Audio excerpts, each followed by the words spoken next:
बच्चों इस वीडियो में हम chapter 9 mechanical properties of solids की एनसीईआरटी एक्सरसाइज के क्वेश्चन नंबर 17 और 18 सॉल्व करेंगे। एडिशनल एक्सरसाइज के क्वेश्चंस हैं ये बच्चों। इससे पहले के क्वेश्चंस की वीडियो का लिंक आपको डिस्क्रिप्शन में मिल जाएगा। तो देखते हैं question number 17। Anvils made of single crystals of diamond with the shape as shown in figure are used to investigate behavior of material under very high pressure। बच्चों यहाँ पर आप एक ये फिगर देख रहे होंगे, ये एनवल की फिगर है और यहाँ पर ये डायमंड का एनवल लिया गया है। एनवल एक ऐसी डिवाइस होती है जिसमें कि यहाँ पर किसी मटेरियल को रख दिया जाता है और यहाँ से फोर्स अप्लाई करते हैं, तो कम फोर्स के लिए ही यहाँ पर काफ़ी ज़्यादा प्रेशर हो जाता है, क्योंकि हमें पता है pressure is equal to force per unit area. Means pressure area के इन्वर्सली प्रोपोर्शनल होता है। तो एरिया कम होता है तो प्रेशर काफ़ी बढ़ जाता है। तो यहाँ पर जो मटेरियल रखा हुआ होता है उसके लिए प्रेशर काफ़ी हाई होता है। तो अब यहाँ पर जो ये लिया हुआ है फिगर, यहाँ हमको ये गिवन है कि ये किसका बना हुआ है, सिंगल क्रिस्टल्स ऑफ डायमंड। ठीक है, ये डायमंड का बना हुआ है।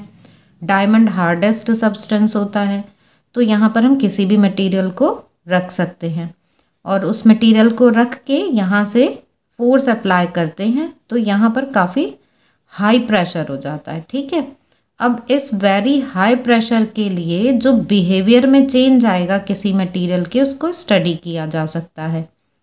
ट्रांसपेरेंट है ये डिवाइस, क्रिस्टल ऑफ डायमंड है ना ये, इसलिए ये ट्रांसपेरेंट होती है। तो इलेक्ट्रोमैग्नेटिक वेव्स की हेल्प से मटेरियल के बिहेवियर में क्या चेंज आता है अंडर वेरी हाई प्रेशर, उसको स्टडी किया जाता है, इसलिए यूज़ करते हैं। तो अब ये तो बात हो गई इस डिवाइस की। आगे देखते हैं हम क्वेश्चन में हमको क्या गिवन है। Flat faces at the narrow end of the anvil have a diameter of 0.50 mm। हमको ये गिवन है कि यहाँ पर ये जो नैरो एंड पर डायमीटर है वो कितनी है, 0.50 mm। And the wide ends are subjected to a compressional force of 50,000 newton. और यहाँ पर फोर्स कितनी लगाई जा रही है, वाइड एंड पे 50,000 न्यूटन का फोर्स लगाया जा रहा है। What is the pressure at the tip of the anvil. तो हमको बताना है कि यहाँ पर इस टिप पर, एनवल की टिप पर कितना प्रेशर होगा, वो हमको यहाँ पर कैलकुलेट करना है। क्वेश्चन में हमें गिवन है डायमीटर 0.50 mm और ये डायमीटर हमें किसका गिवन है, हम यहाँ पे ऐसे फिगर बना लेते और यहाँ पर रखते हैं किसी मटेरियल को। हमको यहाँ के लिए ही ये गिवन है, डायमीटर जो गिवन है ना ये d, यहाँ की ही गिवन है 0.50 मिलीमीटर। इससे हम रेडियस फाइंड कर सकते हैं, d/2 is equal to 0.50/2 millimetre. और बच्चों इसको हम मीटर में कन्वर्ट करके लिख लेते हैं, तो r इज इक्वल टू आ गया 0.25 इंटू 10⁻³ मीटर। ठीक है, ये यहाँ की रेडियस आ गई हमारे पास। अब हमको इसमें ये दिया हुआ है कि यहाँ पर जो फोर्स लग रहा है F, तो बच्चों फोर्स हमें यहाँ पर गिवन है 50,000 न्यूटन और हमें फाइंड क्या करना है, हमें प्रेशर फाइंड करना है। तो हमारे पास प्रेशर के लिए फॉर्मूला F/A ये होता है। अब यहाँ एरिया को हम क्या लिख देंगे, एरिया को लिख देंगे πr²। ठीक देख रहे हैं ना, ये सर्कुलर है, ऐसे ही यहाँ पर भी ये नैरो सर्कल होगा, यहाँ पर ये वाइड सर्कल होगा। अब यहाँ वैल्यूज़ रख देते हैं। फोर्स है 50,000 और पाई की वैल्यू 3.14, रेडियस कितनी है 0.25 इंटू 10⁻³ और इसका कर देते हैं स्क्वायर। अब इसको सॉल्व करें तो ये बच्चों हम 5 इंटू 10⁻⁴ लिख सकते हैं ना, इसको ये 4 जीरोज़ हैं और इधर ये -6 आएगा, ये भी ऊपर आकर प्लस हो जाएगा। तो हमारे पास यहाँ तो 3.14 बचा और ये 0.25 बच्चों, इसका मतलब क्या है 1/4। ठीक है, तो 1/4 और स्क्वायर है इसलिए 2 बार 1/4 आएगा, तो उसको हम 4 इंटू 4 ऊपर लिख देंगे। या हम ऐसे भी कर सकते हैं कि 0.25 से ये हमने डेसिमल हटाया, ऊपर 100 हो गया, 25 4 ज़ा 100। अब हम यहाँ पर 4 4 ज़ा 16, 5 ज़ा 80/3.14 इंटू 10⁻10 ऐसे लिख लेते हैं। इसको डिवाइड करते हैं अब, तो इसको डिवाइड करते तो ये आएगा 25.5 इंटू 10⁻10 और हम इसे लिख सकते हैं 2.55 इंटू 10⁻11। ये प्रेशर आ गया बच्चों। तो आपने यहाँ पर देखा कि ये कितनी ज़्यादा बड़ी वैल्यू आ रही है प्रेशर की। 50,000 न्यूटन का फोर्स लगाते हैं यहाँ पर, तो इस पॉइंट पर जो प्रेशर है वो इतनी बड़ी वैल्यू हो जाती है पास्कल में। तो इस तरीके से प्रेशर को काफ़ी इंक्रीज कर लिया जाता है। तो बच्चों आपको ये वाला एग्जांपल समझ में आ गया होगा। अब देखते हैं हम नेक्स्ट। अब देखते हैं question number 18। A rod of length 1.0 meter having negligible mass is suspended at its end by two wires of steel, wire A and aluminium wire B of equal length as shown in figure। बच्चों यहाँ पे आप figure में देख सकते हैं कि ये 2 वायर्स हैं, वायर A एंड B। ये स्टील वायर है, ये एल्यूमिनियम वायर है। ये दोनों वायर सपोर्ट कर रहे हैं एक रॉड को जिसकी लेंथ है 1.05 मीटर और जिसको मासलेस माना गया है, मतलब नेग्लिजिबल मास है इसका। अब आगे देखते हैं question. The cross sectional area of wire A and B are 1 mm² and 2 mm² respectively. At what point along the rod should a mass m be suspended in order to produce. A part है equal stresses and B part equal strains in both steel and aluminium wire. बच्चों यहाँ पर हमें इन दोनों wires के cross sectional area भी given है। ये 1 mm² का है और ये 2 mm² क्रॉस सेक्शन एरिया का है। क्या कैलकुलेट करना है हमें ये बोला गया है कि for equal stresses, in wire के लिए स्ट्रेस जो है वो इक्वल रहे, उस कंडीशन में अगर कोई मास m लिया जाता है तो उसको वायर A से कितनी डिस्टेंस पर रखना चाहिए। एक कोई भी मास m लिया गया है, उस मास m को इक्वल स्ट्रेसेस के लिए कितनी डिस्टेंस पर रखें और इक्वल स्ट्रेन के लिए कितनी डिस्टेंस पर रखें। तो यहाँ वायर A से हम ये देख लेते हैं कि वायर A से सपोज x डिस्टेंस पर रखते हैं फॉर इक्वल स्ट्रेस और फॉर इक्वल स्ट्रेन्स। तो फिर हमें उस x की वैल्यू निकालनी होगी इन दोनों ही केसेस में। ठीक है, तो देखते हैं इसका सॉल्यूशन। बच्चों यहाँ पर हमने ये फिगर ड्रॉ कर ली है। ये है वायर A, ये वायर B, ये स्टील वायर है, ये एल्यूमिनियम वायर है। हमको इनके क्रॉस सेक्शनल एरिया भी गिवन है। तो वायर A के लिए क्रॉस सेक्शनल एरिया, इसको हम लिख सकते हैं, हम लिख देते हैं एरिया ऑफ स्टील वायर। तो ये हमको दिया हुआ है 1 mm²।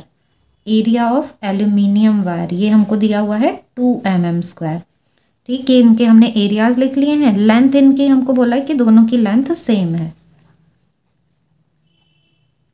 ठीक, L is same for both wires. तो लेंथ हमको दोनों की सेम दी हुई है।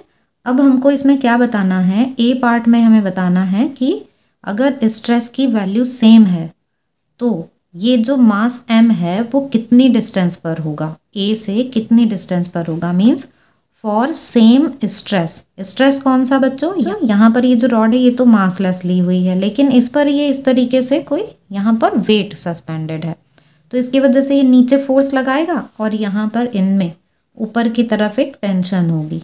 ठीक है, इसी टेंशन को ही हम क्या लिख सकते हैं, FA और FB लिख सकते हैं। जो फोर्स है वो इस टेंशन के तो इक्वल होगी। तो मतलब यहाँ पर ऐसे एक फोर्स लग रही है FA और यहाँ पर ये फोर्स FB V वायर के लिए ऐसे लग रही है। तो अब हमको ये बताना है कि फॉर सेम स्ट्रेस ये वैल्यू कितनी होनी चाहिए। तो हम मान लेते हैं कि ये x है। सपोज ए वायर से x डिस्टेंस पर अगर इस मास को सस्पेंड किया जाता है तो दोनों में जो स्ट्रेस है वो सेम आ जाता है, करना है। ठीक, तो अब ए पार्ट के लिए बच्चों हम यहाँ पर स्टार्ट करते हैं फॉर रोटेशनल इक्विलिब्रियम।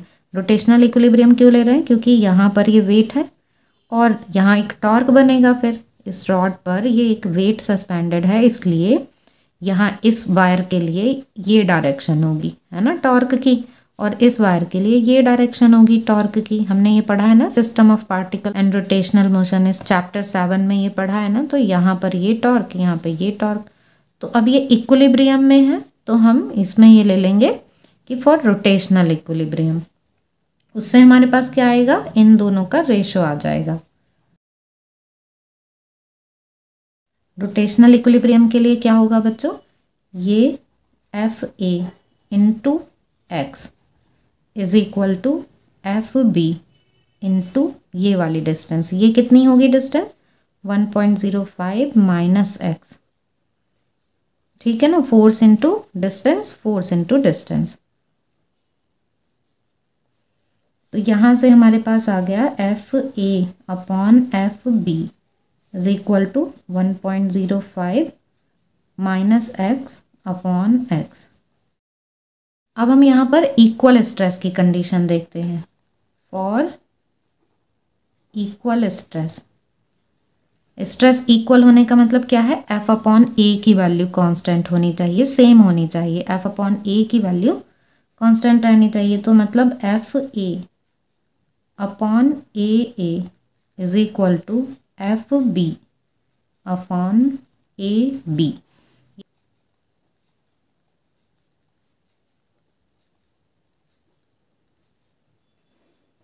ठीक, ये रेशो आ गया, इसको हम इक्वेशन नंबर 2 मान लेते हैं। अब ये है इक्वेशन नंबर 1, ये है इक्वेशन नंबर 2। तो इन दोनों से हमारे पास क्या आ गया, from 1 and 2 A upon A B is equal to 1.05 minus x upon x. ठीक है ना, ये दोनों ही F A upon F B की वैल्यू हैं, तो इससे हमने इनको इक्वल रख दिया। अब ये ए और ए बी ये क्या है बच्चों, ये यहाँ पर एरियाज़ हैं। तो ये जो एरिया है ये स्टील वायर के लिए लिया हुआ है हमने, तो ये क्या है ए और ये है बी वायर के लिए, ये है ए बी। तो ये वैल्यू हमारे पास ए के लिए 1 mm², बी के लिए 2 mm²। इनको हम मीटर में कन्वर्ट नहीं करेंगे क्योंकि रेशो है, इसलिए यूनिट का कोई फ़र्क नहीं पड़ेगा। तो यहाँ पर ये आ जाएगा 1/2 is equal to 1.05 minus x upon x. ठीक, अब बस क्रॉस मल्टीप्लाई कर देना है हमको। तो x is equal to 2.1 minus 2x, और इसको इधर ले आते हैं, 3x इज इक्वल टू 2.1 और x is equal to 2.1 upon 3। तो ये आ गया 0.7 मीटर। मीटर में क्यों आया, क्योंकि ये वैल्यू हमको मीटर में गिवन है। तो इससे बच्चों हमारे पास एक आंसर आ गया कि x की वैल्यू 0.7 मीटर के लिए जो स्ट्रेस है वो सेम रहेगा इनमें। अभी हम देखते हैं इसका बी पार्ट। बच्चों अब देखते हैं हम इसको फॉर इक्वल स्ट्रेन। ठीक है, इक्वल स्ट्रेन के लिए x की वैल्यू कितनी आएगी वो फाइंड करते हैं। तो हम यहाँ पर फॉर्मूला यूज़ करते हैं y is equal to stress upon strain. ठीक है, स्ट्रेस अपॉन स्ट्रेन। अब हमको यहाँ पर गिवन है कि स्ट्रेन तो इक्वल है। जब स्ट्रेन इक्वल है तो फिर ये जो y है ये किस पर डिपेंड करेगा, f और a पर। f के साथ डायरेक्टली प्रोपोर्शनल है और a के साथ इन्वर्सली। तो हम यहाँ पर वायर a और b के लिए कैसे लिख सकते हैं, ya upon yb is equal to fa upon fb into ab upon a। ठीक है ना, यहाँ डायरेक्टली प्रोपोर्शनल है और एरिया इन्वर्सली प्रोपोर्शनल है, ये ए वायर के लिए और ये बी वायर के लिए। अब ये यंग मॉडुलस की वैल्यू हमको टेबल में दी हुई है बुक में, तो हम देख लेते हैं। जो वायर ए है वो स्टील वायर है और ये जो वायर है ये एल्यूमिनियम वायर है। तो इनकी वैल्यूज़ रखते हैं। तो young modulus for steel wire ये होता है 2 × 10⁻11 पास्कल, और यहाँ पर आता है ये 7 × 10⁻10। ये आप देख रहे हैं ना कि इसका यंग मॉडुलस कम है, स्टील वायर का ज़्यादा है ना, यहाँ पावर 11 है, यहाँ पावर 10 है। अब ये जो वैल्यू है F A upon F B की, तो बच्चों ये हमने फर्स्ट पार्ट में भी कैलकुलेट की थी ए पार्ट में, तो उसको देख लेते हैं। पार्ट ए में F A upon F B निकाला था तो ये वैल्यू आई थी। तो ये फ्रॉम इक्वेशन 1 हम यही वैल्यू यहाँ पर रख देते हैं, 1.05 माइनस एक्स अपॉन एक्स। और यहाँ पर ये एल्यूमिनियम वायर के लिए एरिया लेना है, यहाँ पर स्टील वायर के लिए, तो ये भी हमको रेशो गिवन है 2 और 1 आ जाएगा ये। ठीक, ये 2 mm² और ये 1 mm² ऐसे गिवन है ना। मीटर में हम नहीं यहाँ पर कन्वर्ट कर रहे हैं क्योंकि रेशो है तो कोई फ़र्क नहीं पड़ेगा। अब बस इसको जस्ट हम सॉल्व कर लेते हैं। यहाँ पर लिख लेते हैं हम फ्रॉम इक्वेशन 1। इक्वेशन 1 से हमने ये एफ ए और एफ बी का रिलेशन लिया है। ठीक है, अब यहाँ 2 से बच्चों ये 2 कैंसिल हो गया और यहाँ पर 10/7 बचेगा, 10/7, क्योंकि ये पावर 10 है, ये 11 है, तो 11 माइनस 10 बच जाएगा। तो 10/7 is equal to 1.05 minus x upon x। अब क्रॉस मल्टीप्लाई कर देते हैं, तो 10x is equal to 7.35 minus 7x। ये मल्टीप्लाई कर ली इसमें। अब इस 7x को इधर ले आते हैं, तो 17x इज इक्वल टू 7.35। तो x is equal to 7.35 upon 17। अब जब इसको हम डिवाइड करते हैं बच्चों, तो ये आता है 0.43। तो x की वैल्यू 0.43 मीटर ये आ गई। मीन्स फॉर इक्वल स्ट्रेन, जो डिस्टेंस है ये इक्वल स्ट्रेन, ये जो वैल्यू है x की वो होगी 0.43, और इक्वल स्ट्रेस के लिए ये वैल्यू आ जाएगी 0.7 मीटर। मीन्स ये जो मास है यहाँ पर, ये जो मास सस्पेंडेड है, उसके लिए हमको x की वैल्यू पता चल गई दोनों ही केसेस में। तो बच्चों आपको ये दोनों क्वेश्चन समझ में आ गए होंगे। फिर भी आपके कोई डाउट्स हों तो आप कमेंट सेक्शन में पूछ सकते हैं।